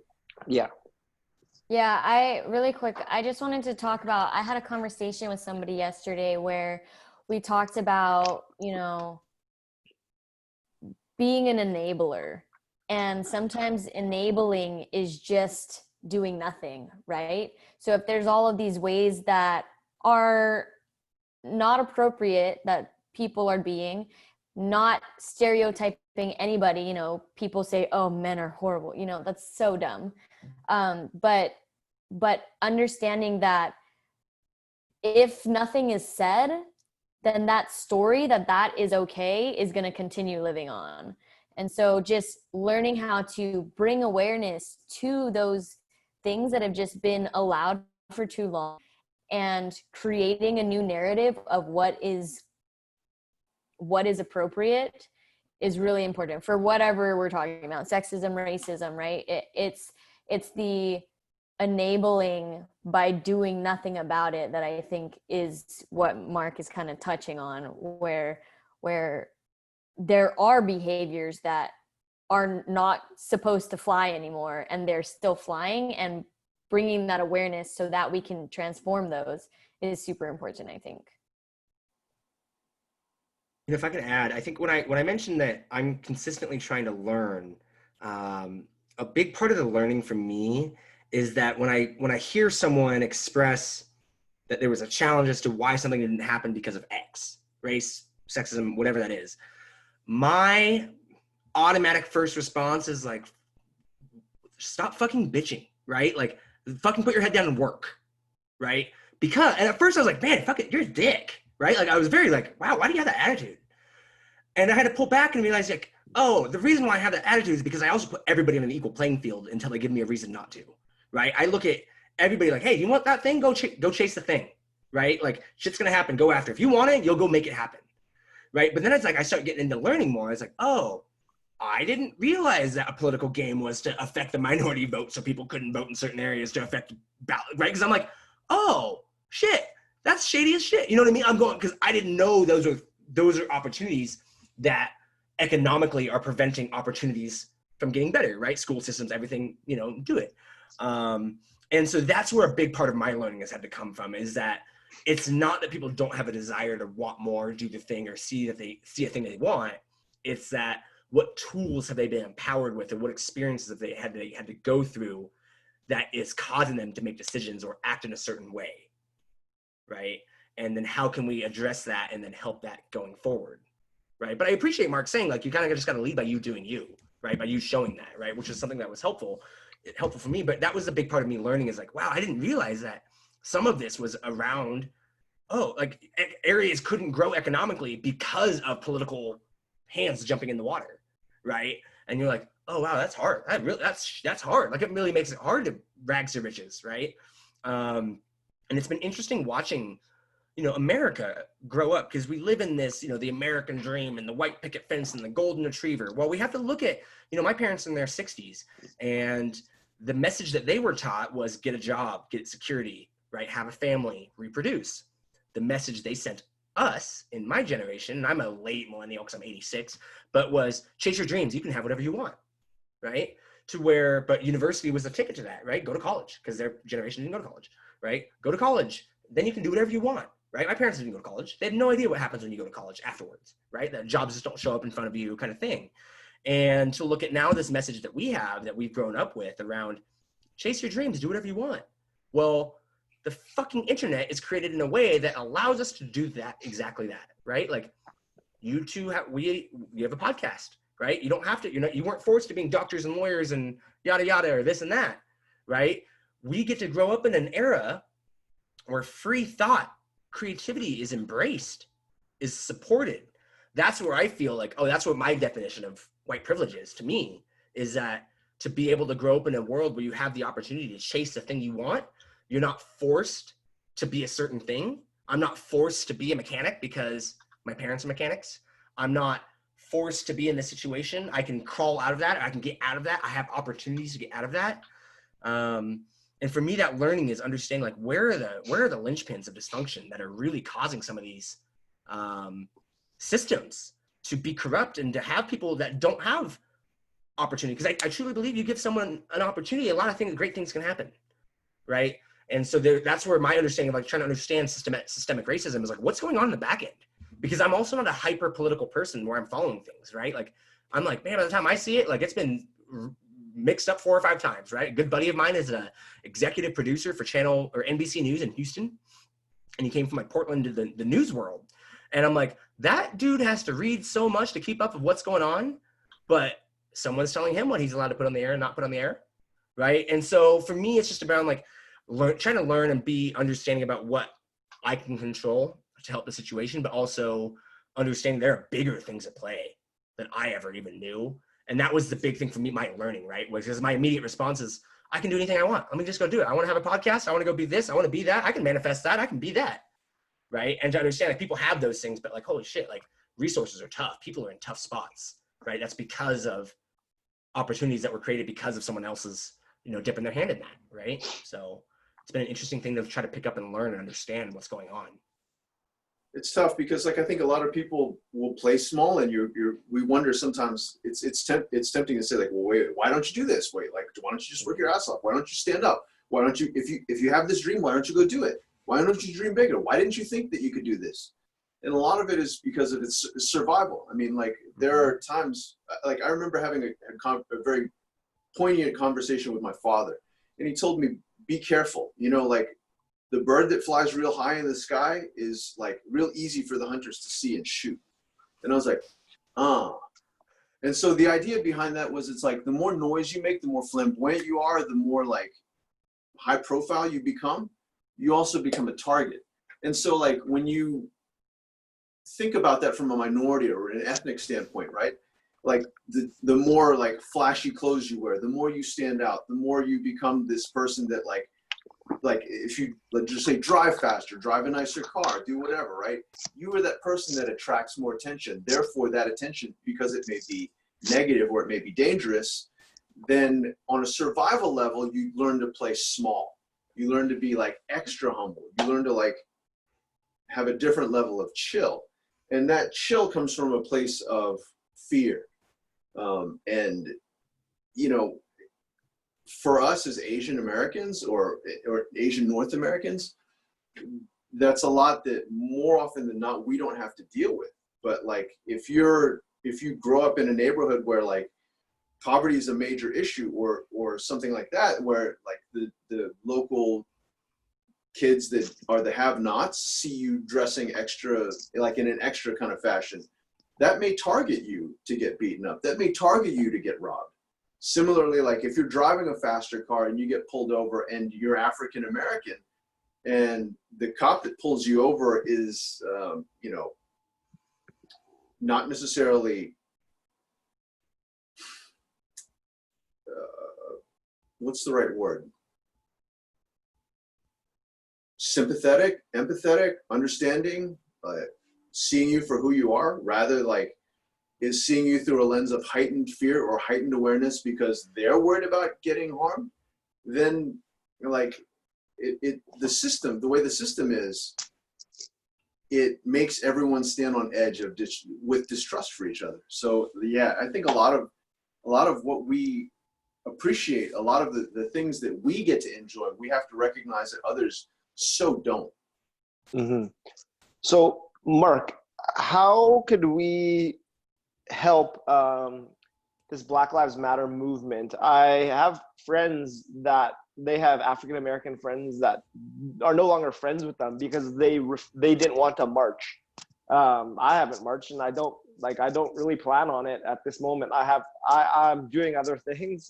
Just like Sam says, like I don't think we all have to take this stance like 100%. We could be our change in our own ways. I'm still trying to understand how could I help without just going all in, because like I have other things that I'm all in as well. Yeah, I think it's tough because like that all in phrase is there's a lot of inaccuracy and I think there's a lot of unfair expectation that's tied to that.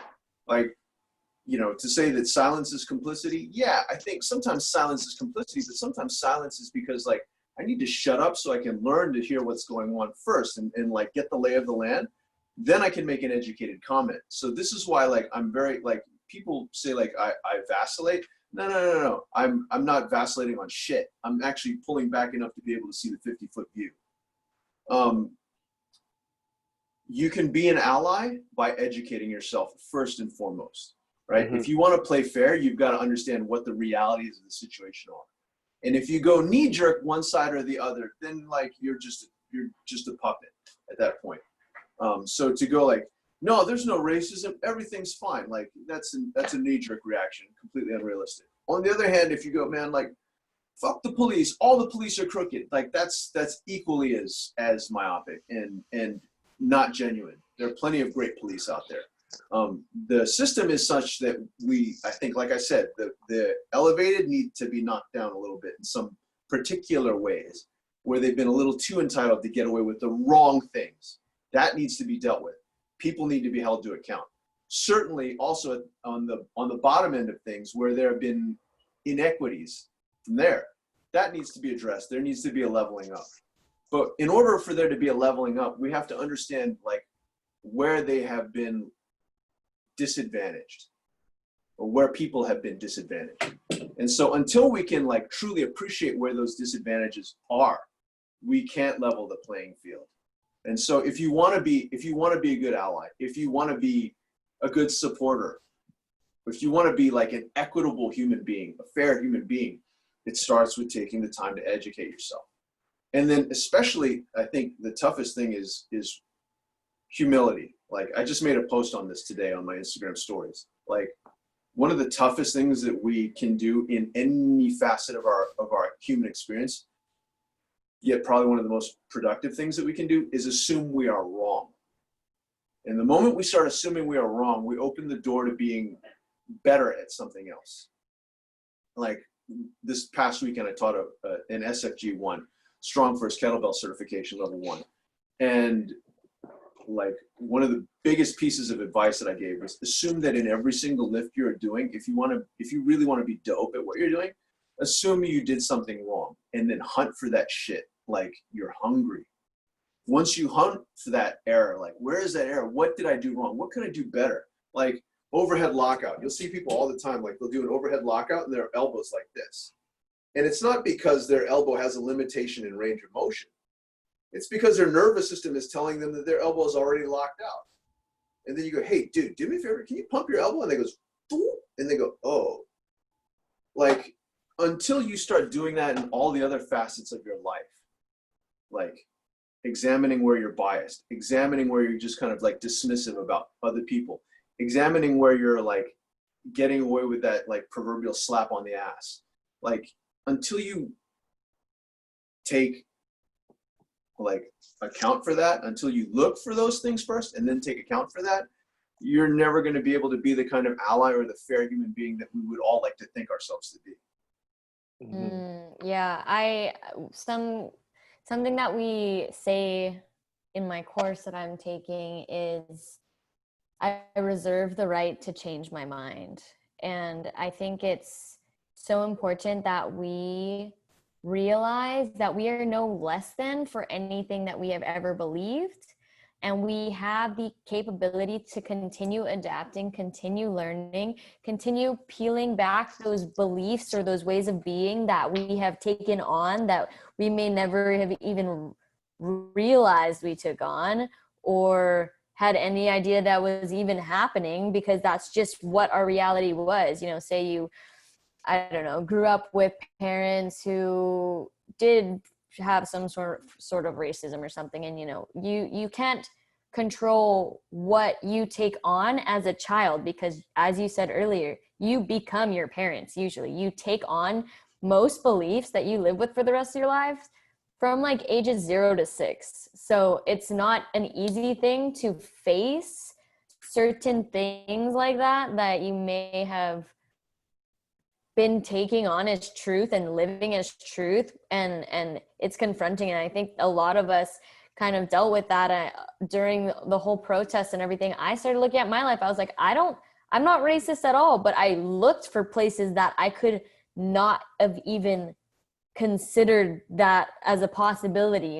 They're like blind spots. You have no idea until you really, really look and you really dig and you really stop being afraid of that possibility. I think that's when you can really take full responsibility for everything that you are in this world, because you're not hiding from any parts of you that are completely unconscious. A lot of our lives we live from our unconscious brain, and it rules our conscious behaviors, and we don't even know it. So I think it's beautiful to be on this journey and be able to and open to,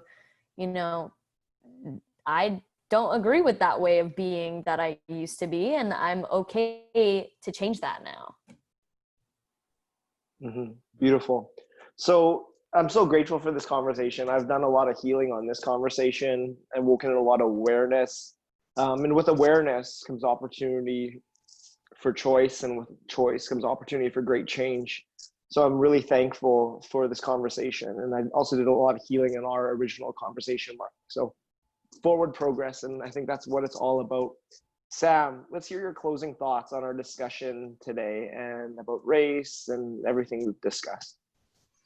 I think the biggest thing is that you have to look at it as a constant conversation, something that you can always learn someone else's perspective and hear it a different way, to understand the bigger picture, to pull back and remove your ego from whatever's going on to see what else is going on. You're allowed to have an opinion or have feelings around it, but you also need to understand what the root thing is happening first before you're allowed to judge it, and to do things, to be open to hearing things that are challenging. I think is really, I think people got to get ready to start hearing shit that might not necessarily be comfortable. And, I think that's a problem with where we're at in the world right now. Mark talked about hunting and finding. I think that's wrong. And I think we've gone too in my opinion, we've gone too sympathetic to the point where it's become challenging to find criticism or find coaching, in that it gets too caught up in like, you're not accepting me as a human. You're bashing I'm not a good human because I can't press my kettlebell out. And it's like, wait, what? I just want you to flex your tricep. Wait, hold on. Right. So we have to be willing to say, hey, I am not perfect. There's areas I really fucking suck in life, or there's areas that I say that I am someone that is like hyper aggressive. Like, dude, why'd you spill your coffee? Like, you're an idiot, right? But I understand that not everybody can do that with themselves, right? I'm like, how do you function? How are you a 33-year-old human that's alive? You can't even pour coffee this morning? Oh, today's gonna be tough, right? But we have to get good at accepting there are things we have to work on. We have to become self-aware. We have to understand, we have to get introspective around ourselves, so that if we finally know ourselves better, we can finally understand others better, right? Because that's truly what we bring to the table, is our perspective. Right? And that's how we can share our gift with anybody, no matter where we're at, is because we have different perspective. We have something to share, an insight, a feeling.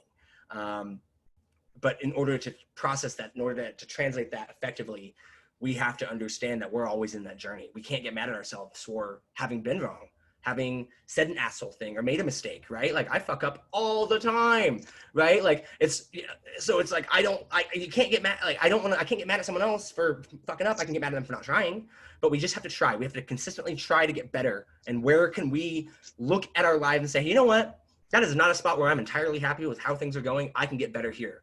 What steps do I need to go through to get better there? Do I need to talk to someone? Do I need to read a book? Do I need to listen to a podcast? Do I need to go through an experience? Do I need to go, like, what do I need to do to start learning that? And everybody's going to start from different spots. Some people need rude awakenings. That's like, oh shit, that's like a big old slap in the face. And some people need hey, did you know that this could be this way? Oh, well, you know what I mean?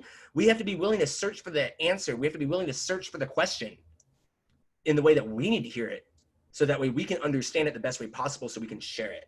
So wherever you are at in this conversation, I hope that you found beauty in people's experiences and their journeys, and that you can relate to. I hope that you find opportunities in people's words to use for yourself, to maybe take advantage of a situation that you weren't benefiting from, or to approach an area of your life where maybe you weren't maybe aware of. It was one of those blind spots. And I hope that you find the confidence in yourself and in your journey to want to start asking questions. Where can I get better? How can I get better? Who should I talk to? Who's out there that I can start learning from? Because when we start being willing to be the student and being willing to say, hey, I'm not good, you're open to a whole lot of more shit, right? The beauty for me that I'm getting to take so many fitness seminars is that, like, yeah, I realized early everything works and everybody's got a lot of really great shit to say. So how can I learn from this? And then how can I learn from that? And I think that's a great way, because all of us are always going to be skewed in some sort of bias. No one's going to have the perfect picture answer for everything. So I kind of want to look at everything that has some level of grain of salt, and not like, that's going to be shaped by their experiences, because that person might go through the same thing and have a little bit different flavor to it. So go into it being willing to learn, be willing to look at yourself and say, here's what I can get better. I hope that if you're a young Asian American, Asian of any descent, like, you are finding our stories as motivational, inspiring, that allow you to want to chase your dreams, or know that you can go do whatever you want in this world, that you don't have to be the outcome that you think the media tells you to be, or that society's told you to be. That if you want to be a master level instructor with kettlebells, or you want to have a podcast, or you want to be a surfer, or you want to fucking do the thing, you can do the thing. And that people are always going to be out there trying to tell you not to do anything. They're going to try to bring you down. Just tell them to eat a big old fat dick. Fuck them, right? Do it for you. Do it for you. Fuck that, right? Because there's everywhere in the world. I don't care what industry. Mark, if you had someone try to bash you for what you do, absolutely. All of us have. Right? So if we know going in that someone's going to want to bring us down, the world's not going to be fair, it's going to suck a little bit, well, guess what? Now we're all on the same even playing field. Let's fucking go. Right? Go chase that shit. So that is my closing remark. Hell yeah. Thank you, Sam. Dr. Mark Cheng, what would you like to say to close? I have to echo Sam's comments in a lot of ways. I think, in order for us to be able to appreciate the diversity, appreciate the differences, appreciate like the beauty and the strength in each other's cultures, we gotta, first humble ourselves, right? And as soon as we can humble ourselves, we can become aware. And once we become aware, we are then learning. And then once we're learning, then we can take accountability. And then like accountability for the things that we do that are fucked up, that are wrong, that are less than, that are unfair, that are ill. We got to be able to do that. And then once we take accountability, then we can continue to grow. The moment we start judging, the moment we start labeling, the moment we start like chopping shit, in a myopic fashion or reductionist fashion, we're not only going to miss out, we're going to hamstring our own growth. So, and certainly hamstring like any effort at fairness and accountability. So yeah, I'm like sitting here nodding as Sam is talking, because point for point, I'm like, yeah, I completely agree. And yeah, like I said, I would just phrase it in the sense that like, we've got to humble ourselves so that we can learn, and then we can work harder. And then as we work harder, we've got to be able to appreciate the gifts and the advantages we have, and then try and level that playing field as far as like, well, why don't the other people have these advantages? Why don't the other people have these assets and resources? And sometimes it's like slow our own roll enough to be able to appreciate why they don't have that. Yeah. And what resources have I gathered along the way that I can now share? Totally. That's the ultimate, I think that's the ultimate big brother energy. And like Sam, as you were saying, like now people are looking at you to be the elder statesman. You know, yeah, I've come into my peace with that over the past few years now as I'm flirting with 50. So, but yeah, I mean, I think like one of the things that we've got to do is like look at, we've accumulated all a particular breadth of knowledge and experience, but to be able to help the younger generations, to help, you know, those folks that are up and coming, contextualize their experiences so that it makes sense, and so they can make sense of the world around them. And regardless of their upbringing, regardless of their backgrounds, to be able to say like, hey, what you experienced, that was valid. These are the things that happened. And for better or worse, they were still valid. Let's see how we can help you grow upward. Mm-hmm. Taha Sloan, your closing thoughts. Obviously, beautifully said, both of you. I want to go back to the point of it really all starts with ourselves, right? We cannot continue. I truly believe that we cannot treat other people any worse than we, you know, treat ourselves inwardly. Like if you really look at these people who may be doing these things, like they are fighting something really dark within themselves. And so I think, as we were talking about, you know, how can we share what we have learned on our own journeys for others? And we all are very, at least I know Dr. Mark and Derek, we work closely with children. And I think the more that we can start sharing with the children how much they create their reality, how much, you know, how important it is to turn inward, because this stuff is not taught in school. We're taught like this one part of our reality in school, and there is so much more to be taught. And I think the more that we can start sharing with those younger souls who still don't have that much to peel back yet. I mean, think of the type of world we'd live in if this stuff that we were talking about was taught to us as children. So always turning inward, looking at your own shadows, where you are not treating yourself well, where you are not treating others well, where those patterns are playing out, and just always understanding that I truly believe that humans are always only doing the best that they can with the tools that they have. And once you start building awareness around that, because before the awareness, you can't do any differently because you don't even know it yet. You're in that blind spot. But as soon as you bring the awareness to it, which is through inner work, through being present, then have the ability to change. That's how I truly believe that we all, once we start doing that, have the ability to completely change this world. Like, we don't have to live in this type of world where this shit exists. We do not have to. We can create a new world for ourselves, and it all starts with ourselves. Well, thank you to all three of you. I'm forever a learner, always a student, and doing my best. So let's bring it in to the winner circle. Boom. And peace, in the words of our guest, Emmanuel Sanchez, peace, love, and Hakuna Matata. Bye, guys.